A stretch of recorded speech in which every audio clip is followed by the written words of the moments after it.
8 বছরের ছোট্ট রামিসার মাথা কেন আলাদা করা হয়েছে? গা শিউরে ওঠার মতো ঘটনা। যারা এই ঘটনাটা শুনেছে চোখের পানি ধরে রাখতে পারে নাই। ছোট্ট একটা বাচ্চা, বাংলাদেশের মিরপুরের ঘটনা এটা, এই 2-1 দিন হলো। ছোট্ট একটা বাচ্চা স্কুলে যাওয়ার কথা, তার মা বাচ্চাকে খুঁজতেছে যে আমার বাচ্চাটা গেল কোথায়। খুঁজতে খুঁজতে দেখে বাচ্চাকে কোথায় পাওয়া যায় না, পুরা বিল্ডিং খোঁজা শেষ, পাওয়া যাচ্ছে না।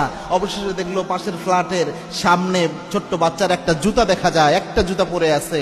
মা চিন্তা করলো হয়তো এই বাসার মধ্যে ঢুকতে পারে আমার ছোট্ট মেয়েটা। মা দরজায় নক করছে, কিন্তু ওই দরজা খোলা হচ্ছে না। যতবার নক করছে কোনোভাবে ওই দরজা খোলা হয় না। অবশেষে 999 যখন কল দিল, ওই মহিলা কল দিয়ে যখন পুলিশ আসলো, দরজা ভেঙে ভিতরে ঢুকে দেখে তার বাচ্চার নিথর দেহটা পড়ে রয়েছে। 8 বছরের বাচ্চা, কিন্তু মাথা নাই, শরীরের সাথে মাথা অবশিষ্ট নাই। যে বাথরুমের দিকে যেয়ে দেখে বালতির মধ্যে মাথাটা পড়ে রয়েছে। এরকম মর্মান্তিক ভাবে জমিন থেকে বিদায় করেছে। অভিযোগ এসেছে যে ওই যে বাসাটা, ওই বাসার যে মালিক রয়েছে, বাসার ওই ফ্ল্যাটে যে ব্যক্তি থাকেন, ওই ফ্ল্যাটের ওই ব্যক্তি সে মূলত এই মানসিকভাবে যৌন কেন্দ্রিক বিকৃত মস্তিষ্কের অধিকারী ছিল। মানে এই যৌন কেন্দ্রিক বিকৃত মস্তিষ্ক থাকায় এই ছোট্ট বাচ্চাদের উপর অমানবিক নির্যাতন তার শরীরের উপর চালিয়েছে, শ্লীলতাহানি করেছে।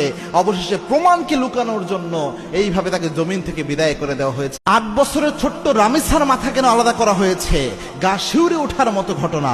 যারা এই ঘটনাটা শুনেছে চোখের পানি ধরে রাখতে পারে নাই। ছোট্ট একটা বাচ্চা, বাংলাদেশের মিরপুরের ঘটনা এটা, এই 2-1 দিন হলো।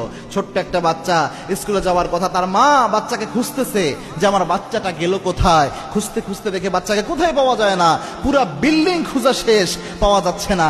অবশেষে দেখলো পাশের ফ্ল্যাটের সামনে ছোট্ট বাচ্চার একটা জুতা দেখা যায়, একটা জুতা পরে আছে। মা চিন্তা করলো হয়তো এই বাসার মধ্যে ঢুকতে পারে আমার ছোট্ট মেয়েটা।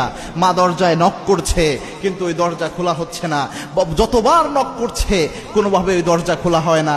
অবশেষে 999 যখন কল দিল, ওই মহিলা কল দিয়ে যখন পুলিশ আসলো, দরজা ভেঙে ভিতরে ঢুকে দেখে তার বাচ্চার নিথর দেহটা পড়ে রয়েছে। 8 বছরের বাচ্চা, কিন্তু মাথা নাই, শরীরের সাথে মাথা অবশিষ্ট নাই।